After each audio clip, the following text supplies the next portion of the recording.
Welcome to Uncover the Human, where every conversation revolves around enhancing all the connections in our lives.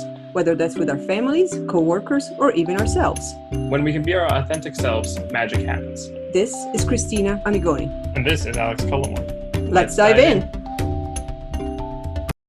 Welcome back to this episode of Uncover the Human. Today's a special day because we have a return guest. Welcome back to the podcast, Joe Messina.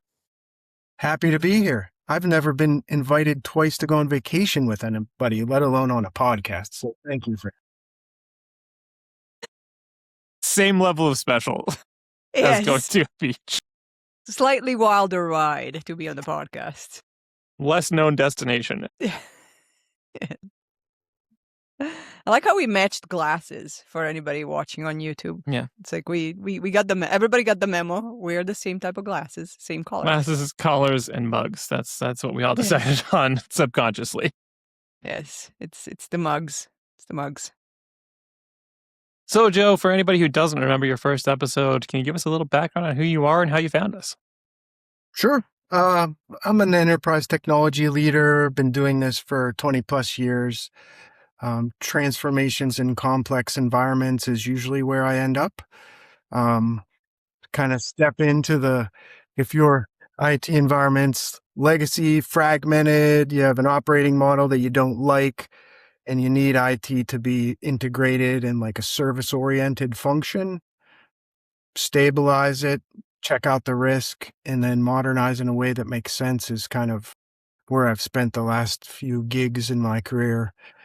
In all kinds of shared services, been involved in multiple acquisitions, which I found really interesting. And as part of one of the transformations recently, that's how I hooked up with you guys and have been invited to 2 podcasts out of that gig, which is more than anybody could ever expect. So thank you. For good or bad. Yeah. Yeah, we can definitely vouch for exactly that bio. We met you in the middle of that environment in a swirling enterprise change. Yeah. And for this topic today, viewing technology as an institutional capability, not just a utility, and developing people to deliver better, stronger, more scalable, resilient organizations. I think AI hits right in the center of the bullseye for that and is top of mind for just about everybody. So kudos to you guys for having this as a topic.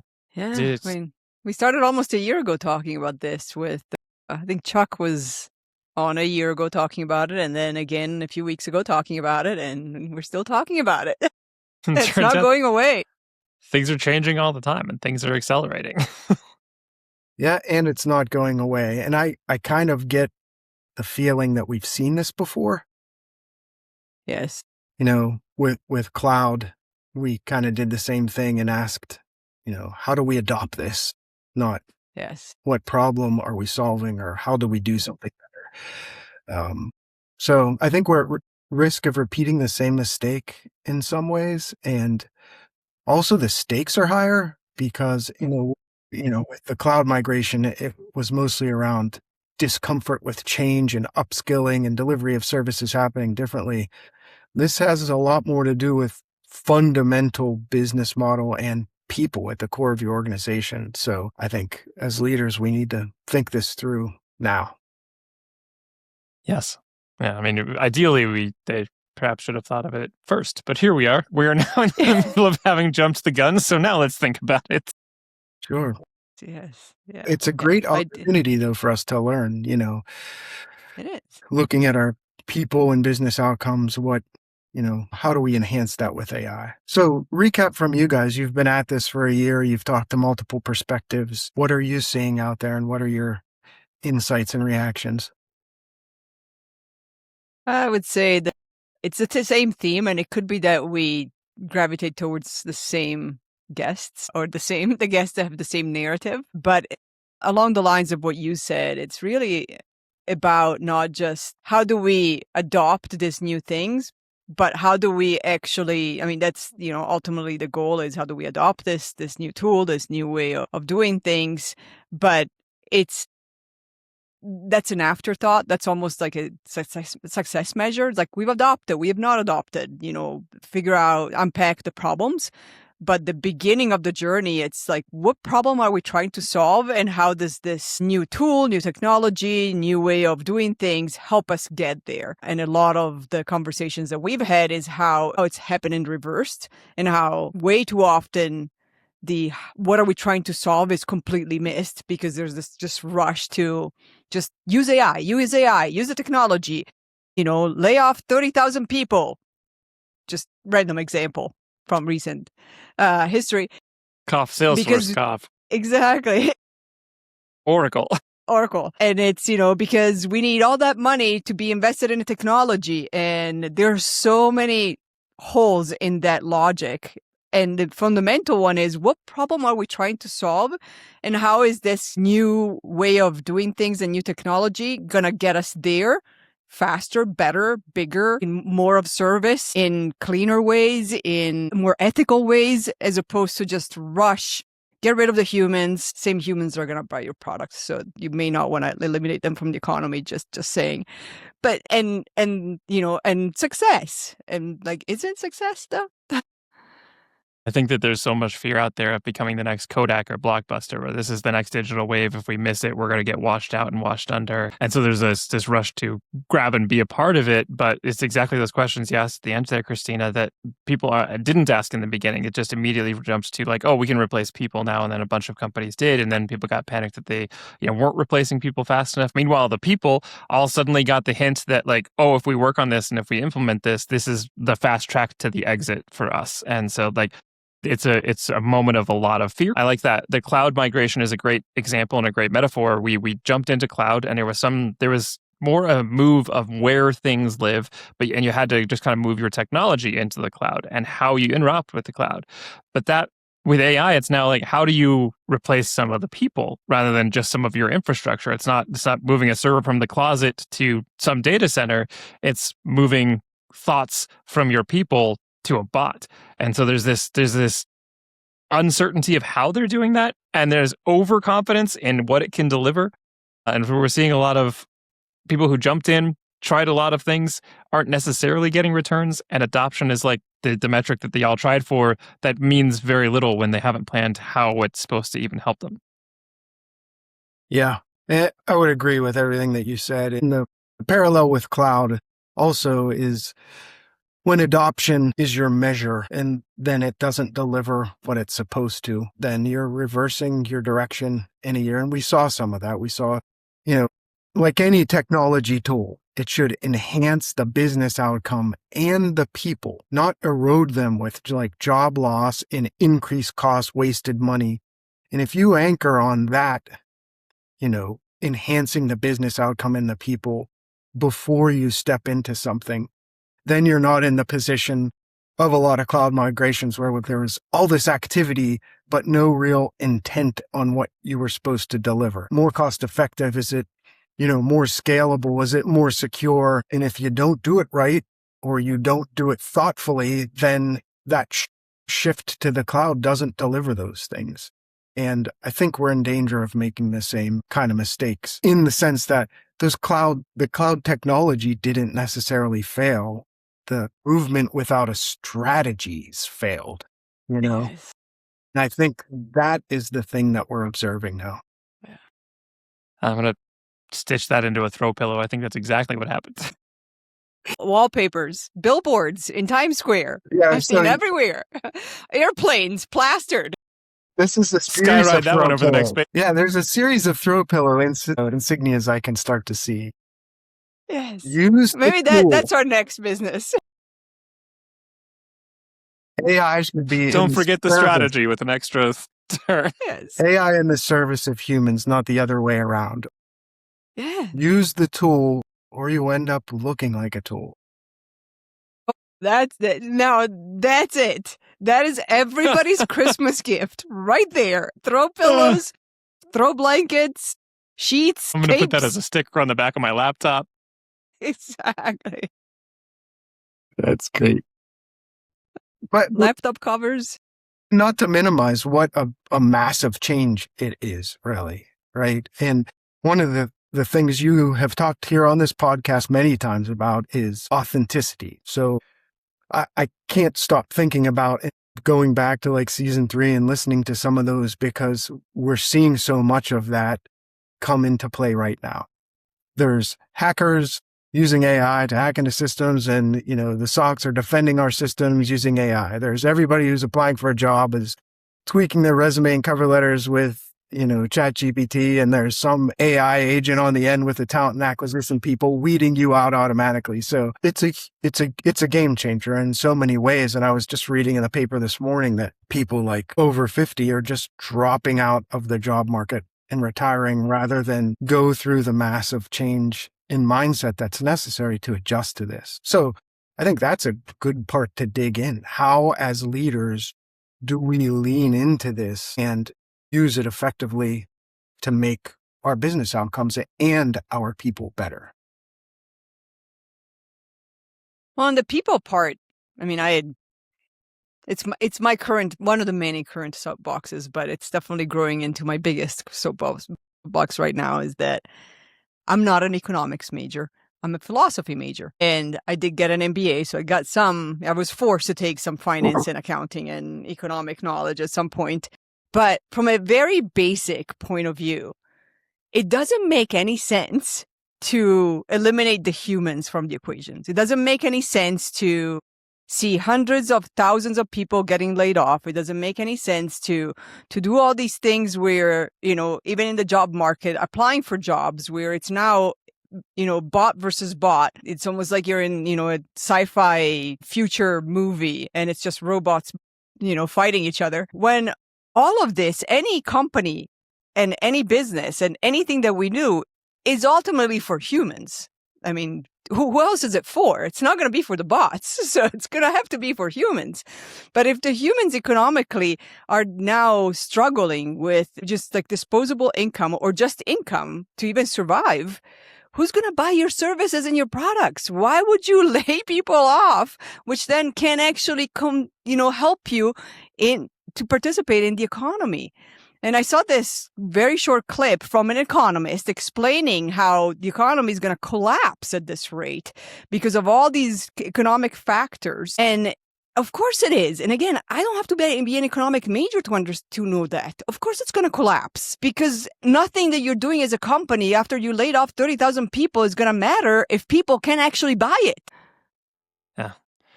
I agree. That's kind of the outcome. And I think it goes back to what you were talking about, Joe, of having the people as part of the strategy. You have to understand what this is going to do for your business and for the people, because why are you doing it otherwise? I mean, if the business succeeds, but nobody can buy it, that doesn't succeed. You're just good. The business will eventually fall over.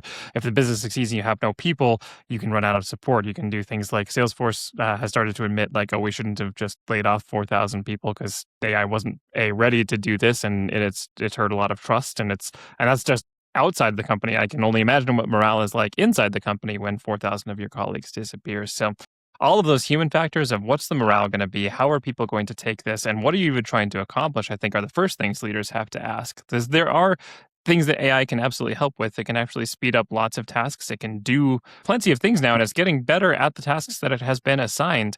And that doesn't just mean that you can replace people. I did actually see one great story recently, I think you shared it, Cristina, of IKEA, who they figured out that they could create an AI that answered most of the customer support questions that would come through. And so they had, I don't know, some 4,000 people who were part of their customer support that no longer really needed to do the job because the bot could very quickly get to the answers. And so what they did is we've always wanted to kind of create this interior design aspect of IKEA. And we have these 4,000 people who have intimate knowledge of an expansive catalog of IKEA offerings. So they just retooled them and created an entire interior design section. I mean, I think that's a perfect example of what AI implementations could look like, where you can figure out what it really can replace, and then what can you do with the people who have so much intimate contextual knowledge of your business that can do something totally different now, empowered by AI rather than just replaced by AI, and you have the same functions. Yeah, exactly. Back to the cloud example, it's got to deliver what you were intending to deliver. Yes. And one of the other anchors you can use as you think through this as a leader, I think, is let computers do the stuff computers do really well.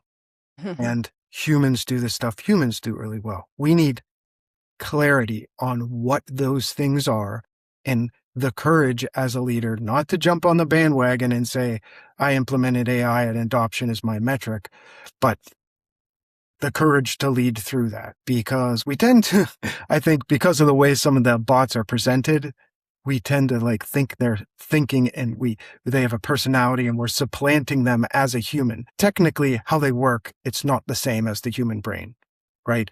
They're quote unquote learning, but they're learning from, large language models, not the same way that you are. And if in the same way that when you migrated things to the cloud without the skill set to manage it appropriately just for cost, well, then you had not the skill set to implement it appropriately. So it wasn't secure. It didn't function in the same way as it did when it was in your data center. And there's massive sprawl if you don't have proper governance around it. And it became more costly. And then people panicked and were trying to move parts of it back and understand how they could be in the cloud better. I think in the same way, without governance, how do you fire a bot that quote unquote makes a bad decision? What if they do something that's not in the best interest of your company? Like there's issues of accountability and governance and security that need to be thought through and built around a successful AI deployment. And then when that happens, sure, it may free people up to do other things your business needs that it needs people to do. And I find it really hard to believe any business, especially in IT, doesn't have tons of things that they would love to throw more people at, especially anybody who has gone through M&A activity, because any merger or acquisition leaves you with a lot of really intricate sweeping up that needs to be in a thoughtful way. And that happens through people who understand the environment and can think through it strategically. So there's a long comment on your part about, eliminating the humans, Alex. Yeah, I really appreciate what you said. Not only about it does feel like the cloud, like make sure you have like security. There's a huge security and compliance issue that we really haven't resolved at all in AI. We're just using these things. They're public tools. We're there's a lot of people adding company data to these pieces. Like we don't know where that's going. We don't know how secure that is or how much can be regurgitated. But also I love what you said about the leaders need the courage. We've talked about, hey, you need to establish what do you really want this AI to do? What can it actually accomplish? What is AI able to do? But then that leadership courage to stand up and say, like, great, so it's not just that I implemented this, and that's a huge portion. It'd be best if that comes from the top, and that leadership courage isn't just leaders at the top saying, oh, I hear AI is big, I'm going to be the one who tells everybody they have to implement AI. You need the top level to be a little bit more courageous and say, let's go deeper and let's figure out what we can do with it.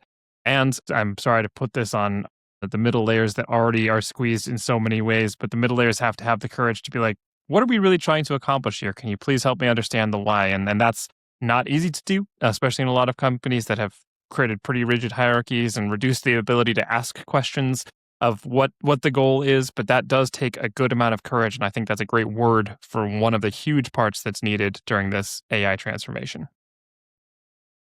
Yeah, I agree, and I think, like we said before, it's tempting for a leader to want to make a splash with this, but it takes authentic leadership and courage to implement something like we have in the security world. There's a security gate. The earlier it is in the process of development, the better off everybody is. And it's not a wall, it's a gate, so that what you release is secure and the best that it can be. In the same way, say you're in a leadership position that's driving AI strategy. A simple gate that asks questions like, does this meaningfully improve a business or human outcome? Does it strengthen or weaken a human connection that is foundational to our business? And, flat out, are we removing friction and making things more efficient? Or are we just removing people and creating something that nobody's going to monitor in, 18 months? Like if you answer those questions honestly and then thoughtfully implement from there as your anchor, as a leader, I think you will have much more success. I love those questions. Yeah, those are There's great so much questions. let's reduce friction, but if you reduce friction on the road that goes off of a cliff, like that's great. You're just going off a cliff faster. Like that's cool. Yes. Or if you reduce friction so that all sorts of, passenger less and drivers less cars go around, but there are no people in them, then why do the cars exist? Yeah. I like the comparison with the security one too. I mean, the better sooner you ask those questions, and I think it's also like something that leaders can take advantage of. Ask those questions, and it's okay not to have those answers. But the next question is, how do we know if we're moving towards it? Like, my hypothesis is this will be more efficient for these reasons, and we can have people do this. How are you going to test both of those things are true? Are you actually getting that efficiency out of the AI? And what are the other abilities, and how are we showing that we are making progress towards that? I don't mean just like metrics that you can show on a KPI, but really think through, hey, are we making meaningful progress towards what we have stated as our goal? Absolutely. Yeah. And, as a leader stepping into an environment, implementing any new tool to observe the current state and listen to people first. How's that from Father and Son, the Cat Stevens song? From the moment I could talk, I was ordered to listen. Yes. So in the song, he's, Uh, glamorizing making the mistake of he just wants to talk and do his own thing. But as a leader, as an authentic leader, I think we need to get in there and listen first. And that is, as some people in Siamo are very apt to say, an active thing. It's not a path, slow, something that necessarily has to make progress crawl. That kind of active listening gets you the information you need to progress in a way that makes the most sense. That's the kind of thing that can uncover an opportunity you didn't know was there, right? You ask your people, like, hey, if we could replace some of these things, what are mhm. things that you would want to do? I mean, it's like having a hackathon. What are unleash people's creativity on issues they experience right now and what they would do if they were given the time not to just do their day job or given the autonomy to take on something, have some ownership. Like these are opportunities that you could have faster with AI if you're doing that correctly. And if you do that active listening up to your people, what opportunities might you uncover that you've never even thought of and that nobody in the boardroom and nobody at the C-suite and nobody at the leadership level has considered yet because they're not at the ground level feeling that exact pain? Yeah. And, we're on a podcast and we're talking about leaders that should listen. And everyone's like, yeah, we know that. But it's such a simple thing. But it is also so difficult to do in a very Mhm. quickly changing high pressure environment. And Yeah. that is why I think AI almost makes the need for authentic, solid, clear leadership more important and Mhm. less important. Sure, I can probably use an 80% or more of ChatGPT to help me with a RACI chart or a business plan or something like that. But that just frees us up to do the other things that are above that leaders should be doing as far as thinking strategically. For sure. Yes. Um, and yeah, in that race of what everybody else is doing this, like we got to do it as fast or we're going to turn into Kodak or Blockbuster or BlackBerry, Nokia, name them, name one of the many. But it's that like, what happens if you don't? What's the cost of not having the strategy? What's the cost of not thinking people first? What's the cost of not including the people? Because eventually you will end up like Nokia, Blockbuster, Kodak, and the rest of them, just in reverse. Plus, if you want some good historical examples of running and winning that race, I mean, one of the first search engines was Ask Jeeves. Does anybody ask Jeeves anymore? Going back that far is not a bad analogy. Going back to like .com boom or whatever, that was a time of excitement and people were being hired up so quickly because that was a technology, that was almost as revolutionary for businesses. It was as disruptive and mind-boggling and changing the way that people were thinking, in the same way people were telling you that, hey, oh, AI won't last, oh, that internet thing is a flash in the pan. Yes. It's the same thing in that it's not going away. But it was a technology that people were excited about. And I think the reason was they did not feel devalued by it. They felt energized by Yes. the possibilities. And we as leaders need to make sure that as we're implementing AI, it isn't something that devalues our people. It's something that they look at as a way that they can use to improve their business outcomes. And I think that psychological shift within an organization to cut out the fear and be clear about how we're going to implement this into organization that is secure and more productive and better for our people and better for our clients and better for our bottom line. That's where we need leaders with that kind of vision and strategy. I think That's a have second throw another pillow. 5. I was going to say, it's another 5 throw pillows right there. Don't devalue your people. Yes.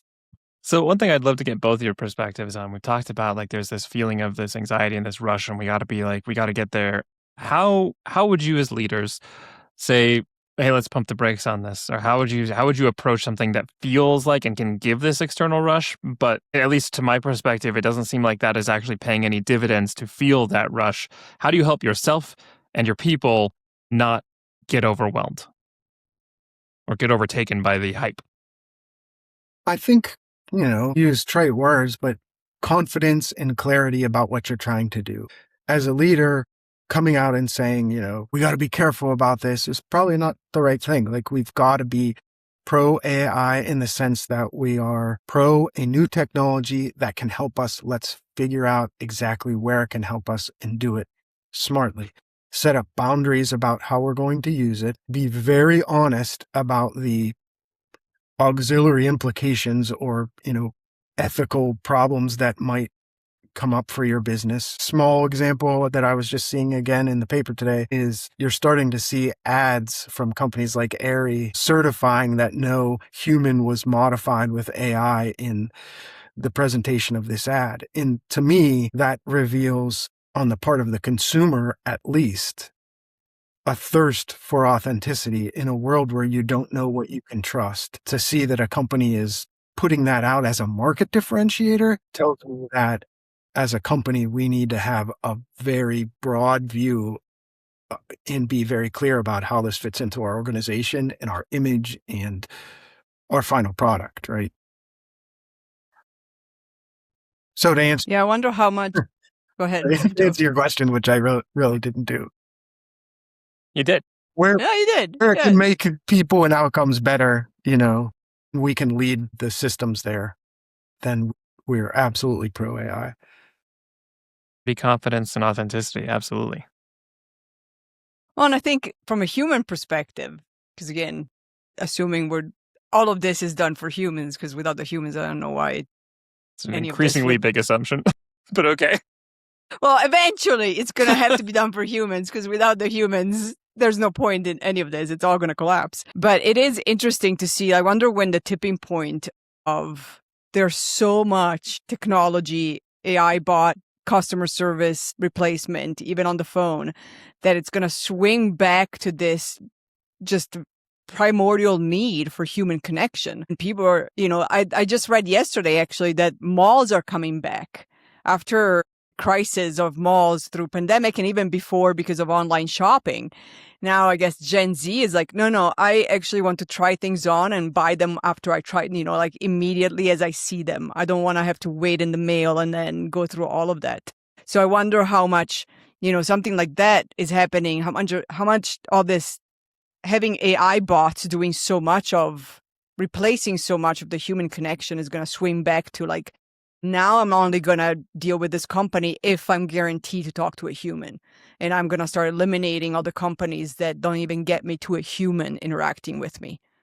Right. And smart companies, I think, are realizing that issue around, you use the word authenticity for sure, but it's trust. If you've got trust that you've built up or consumer confidence in your clients, vendors, consumers, and the trust of your employees. And if your implementation of any technology is eroding that, smart companies are realizing that they need to head it off and either change the way that they're implementing it or back off in certain areas. And like I said, enhance a human connection rather than I recently encountered, I think it's called Wisp. I can't remember the name of the company, but if you apply for a job there, you take like a personality test, and then instead of them sending you an email, you get an email with a video attachment of a person. I mean, clearly manipulated by AI, but they're like saying your name and telling you about your results. I'm like, someone's really trying. It's a little creepy, but someone's really I was gonna say it's a little creepy. AI to make a personal connection. And I appreciated the effort. It felt a little weird, and it wasn't under the guise that it was, that they went and recorded one for everybody at all. But we were trying to enhance a personal connection instead of it being one of 50 emails you get. That kind of creative thinking, I think, is necessary. I got to give them kudos for that attempt anyway. Yeah. Yeah, it makes me think about the uncanny valley, the idea that if there's things that are very similar to humans but not quite, it's really like off-putting to us. When the Polar Express was released, and animation was getting much better, but it really wasn't quite human, and we were all like, that doesn't feel right. It feels a little I bit still creepy. can't watch that movie.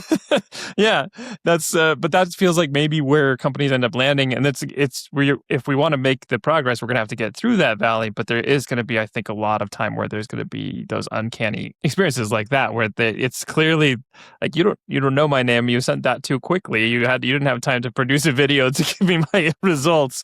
But it is trying to be more personal, and it's an understandable move. And it makes me think about like the need for human connection and the desire for the authenticity has been starting to come out in lots of different places. Like the AI algorithm for LinkedIn is definitely trying to weed out AI content because it got so easy for people just to have AI generate 30 posts, schedule them all for the month, and suddenly you're off to the races with just basically AI slop over and over again. And so people would get tired and they didn't want to read it. And then it started driving people away from the platform. And LinkedIn had to make adjustments to the algorithm to be like, oh, no, we're going to find the way that humans are narrative. We're going to try and find ways to see if this was actually made by a person and boost those results. I mean, there's companies already seeing we're going to lose people if we lose people. Yes. Another throw pillow. That one's going to look so stupid with no context. We're going to lose people if we lose people. It's like the saying, you can change the people around you, but you can't change the people around you. That one's a good one. That one could work on a throw pillow. So if you had a magic wand, Joe, which you will have, and you do have a magic wand as a leader, how would you implement and deploy AI? How would you help a team? How would you think people and problem first? Yeah, just everything that we talked about here today. You start by listening, and that doesn't mean slowing things down. And then put up a gate and for those questions that we talked about. Is it enhancing business outcomes in people? Is it eroding trust? Be clear about what we're trying to accomplish. Then put up guardrails so that you can do it cost effectively and securely and meaningfully and sustainably. And then progress and, to your very initial point, measure the right things, not just adoption. And those things should do with things that matter to your business. It should be a measurable business outcome that you're improving. And I think in the overall scheme of it, leaders who get that right are going to be the ones who are most impactful, and they're going to be the ones that we remember navigating AI successfully. And they're going to be the ones that people imitate, just like there were a few people who took the time to do cloud right. I think it's a great opportunity for us to get out there and do it right and really have a huge impact. Like I'm not scared about it if we have the leadership that's authentic and courageous enough to do it correctly, to not make the same mistakes we did with other technologies, to learn from it. And yeah, those to me, that it makes good leadership more important rather than less important. And it makes having good people who understand the technology and how to use it properly more important rather than less important.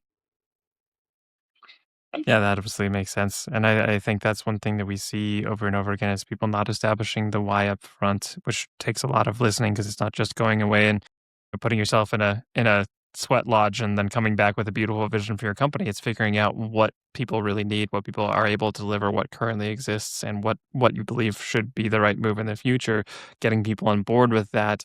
And then really that measuring the right thing, I think, is one thing that ends up being missed so often because we go to the things that are easy to get a metric on and that can be gathered without too much effort. You can make sure that people have logged into some new tool, or make sure people have posted on some new tool, or have asked a question if it's in the terms of AI, or used AI for some task. Those are easy to find out if somebody's doing, but it says nothing about whether that's helping anybody, or it says nothing about whether that's accomplishing the things. And so that I think there really is a huge importance in figuring out what you're measuring and how to ask questions, even if it's like a feeling around the leadership team of like, hey, on a scale of like 1 to 10 now, how are we feeling on whether we're any more productive than we were before? And see why people start to answer that. And that gives you that chance to listen, that chance to dig in deeper. And that feels like such a subjective measure. But if you can start to feel that pulse, now you know when people are actually adopting, not just using, but adopting and actually feeling like they're making a change. Make sure that it actually does feel like it's making a shift in efficiency. Of course, that requires trust that people are going to give not just a positive answer, but a helpful answer. But it's something that to think about. Yeah, and I think you're getting to the crux that as a leader, looking at the company and not seeing a bunch of dumb people, but seeing people who are doing important jobs. I'm telling you, I swear leaders look at us like sometimes we're a bunch of dumb people. They're people who understand the company, who understand the jobs they're doing, and they know a leader who has a strategy that is authentic. And if you're a leader who can clearly enunciate that to people where they can understand it and get on board, that's where you will have success. Because without that, people are smart enough to know if your new technology is just a new shiny toy or a science experiment. Because without strategy that you have and then communicate to people, that's all it is. And it will never work the way that you think it is. Like all those all the infomercial lines and just buy, or the buy one get one deals that became popular. So like these things might work one time, they might work as a one-off, but eventually we all just become numb to them, and we're all very aware when we're being sold something. And now in this world we get pinged with ads so much. Everything feels like it puts, at least I personally feel like everything, it puts me a little on edge of like, what is this trying to sell me? Where's the edge here? Where's the angle? And we are so especially suspicious now that I think you're absolutely right. If you don't have that authenticity, if you can't like seem genuine to people, which the only way to actually seem genuine is to be genuine. You can't just seem it. But people are really listening for that and really able to know, hey, this doesn't feel right. This doesn't feel genuine. What am I missing? And the second you feel like that, what am I missing? Now you're looking for it instead of trying to be on board with whatever is coming down the pipeline. Yeah, and I think in our last podcast, we defined authenticity as not having to uneasily ask the question, am I being manipulated? And we were about that from a leader perspective. But that environment where you're dealing with AI, either with a vendor, as a consumer, or with your own company, you need to have that same level of comfort that this is a tool that we're using and I'm not being manipulated by it, and it's not being used by people to manipulate or eliminate me. Yeah, indeed. So I have a leader challenge, a leap challenge, if we want to say it that way. A leap alumni challenge. I don't know the answer, so this is not a trick question. But as a leader, how would you approach people on your team who are just really resistant to adopting, integrating, thinking through how do we use AI. And there's just so much resistance and fear, or resistance, you don't know whether it's fear or not, but so much resistance that they definitely are on that, in that realm of the same when the .com area was happening, of like, this is just a flash in the pan. I just have to wait it out and it'll go away. But we know it's not going away. Most people know it's not going away. So how do you get those people on board somehow, and to not spend so much energy putting up the wall when they could still contribute in a lot of ways, and they still do, but they're almost held back by this need to fight against it? Yeah, that's a complicated question. A simple answer is when people feel empowered or excited about a technology and not devalued by it, like we said earlier, then they're more apt to accept it. So depending on the employee, and not to make fun of Unix admins, but they take an almost religious, fervor to their systems. And, that may be a sidebar. Like there's a different psychology maybe at work in certain situations.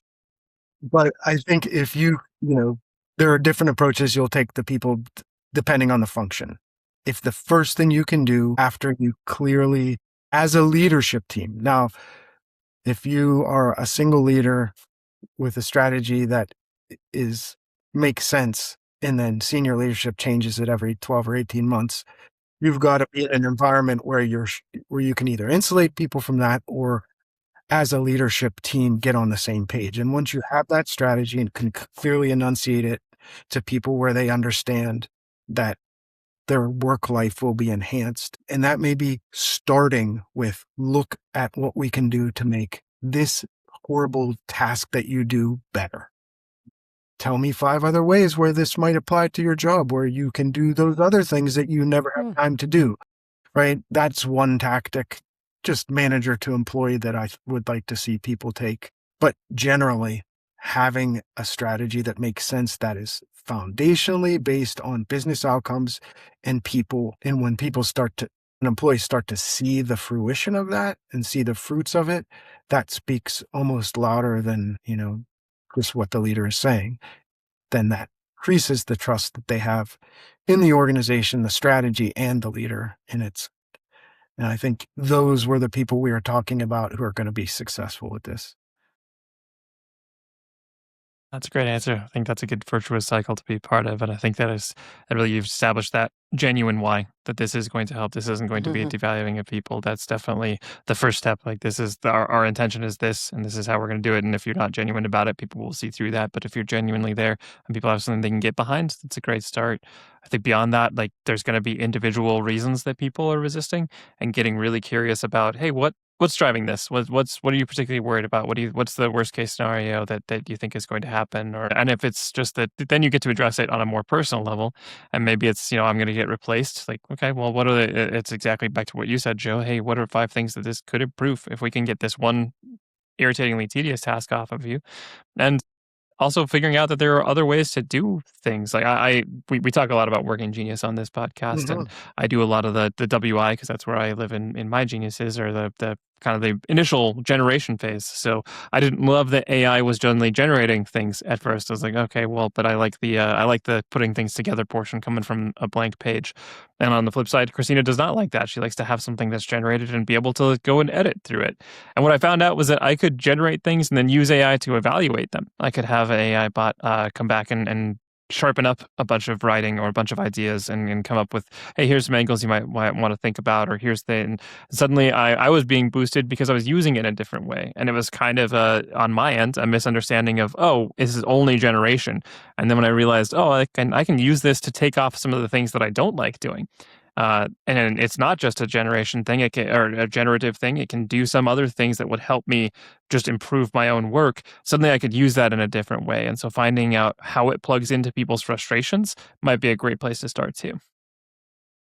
Yeah, I agree. Looking at it as joint learners is a great approach. That puts you shoulder to shoulder with people instead of any strategy that's an imposition against people's will. I think that's change management 101. And this is change management on steroids, because you're walking an organization with a technology that's this groundbreaking and life-changing in many ways. And no organization is just sitting there completely static waiting for it. It's always, we're buying this company and AI is here, or AI is here and we're buying a company and I'm moving to it, and 15 other things, right? So, and you're in a new department, and you have a new leader, and you have new people to work with. Yes. No, wait, we just shuffled again. Now you have a new person. But it's just one transformation. Why is this so hard? Change happens all the time, people. Leadership is more important, not less important in those situations. Absolutely. Yes. I love the reality of change in organizations today. And the assumption that it's just one transformation, it's just one change. What's the big deal? Let's just go. But like you said, it's like 15 things stacked on each other all at the same time, and then again next month. That's one of my favorite examples. It's explicit of leaders doing exactly what you said, Joe, and just looking at their people like it's a bunch of dumb people. Like, what? Change happens all the time, guys. Come on. Like, okay, but like, do you understand what's happening? I remember when I guess it wasn't that recent. It was maybe, a year ago, when there was another one of those, just, it's just one change, let's figure out the communication and the training or whatever the change management plan is. And then when we listed out, like, I think it was like 25 rows in Excel with, another like 5, like probably 10 columns of who's impacted, how they're impacted, what's the ripple of those impacts, what's the ripple of those impacts. And I remember like seeing like the people like staring at the screen and be like, oh, maybe we need more time for this and a different plan. And I'm like, yes, it's not just one change. Look at this. And this is just the first layer of analysis of the impact on people. That's not even the second layer.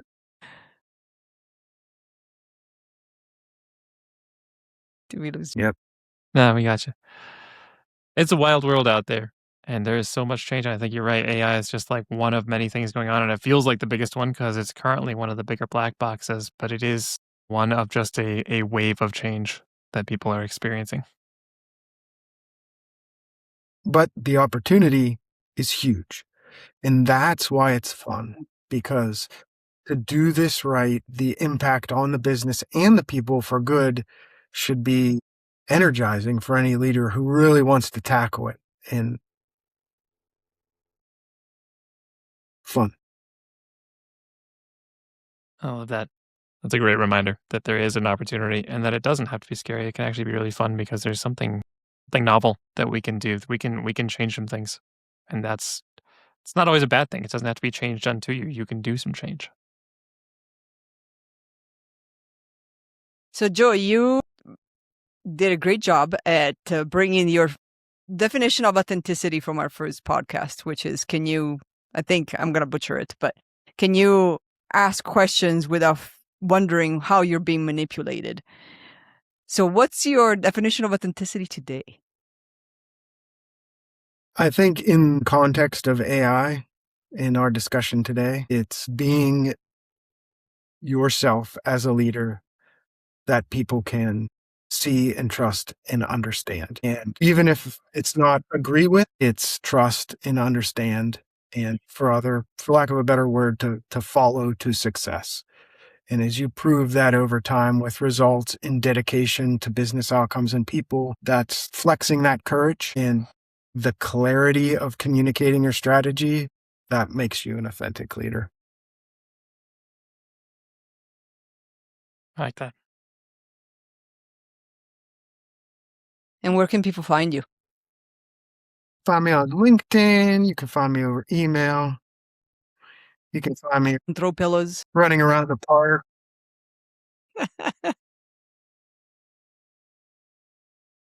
You can find all the throw pillows in your local stores by Christmas. This is a Home's Good special now. Home Good special now. Well, thank you so much for rejoining us, Joe. It's great to have you on all the time and always good to get to catch up and talk to you. I surely do appreciate it. Sincerely, thank you both. It's always a pleasure to be here. Yeah, thank you.